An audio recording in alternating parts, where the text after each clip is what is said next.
আসসালামু আলাইকুম ওয়া রাহমাতুল্লাহি ওয়া বারাকাতুহু। সম্মানিত বন্ধুগণ, সকলে কেমন আছেন?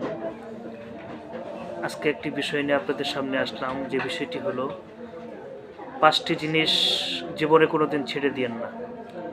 এই 5টি জিনিসই আপনাকে জান্নাতে নেওয়ার জন্য যথেষ্ট হইবে।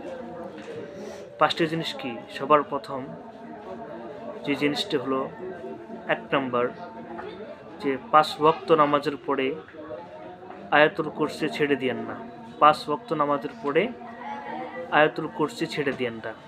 2 নাম্বার, আজানের পরে আজানের দোয়া অন্তর থেকে পড়েন, মন দিয়ে পড়েন, ভালোবাসার নিয়তে পড়েন।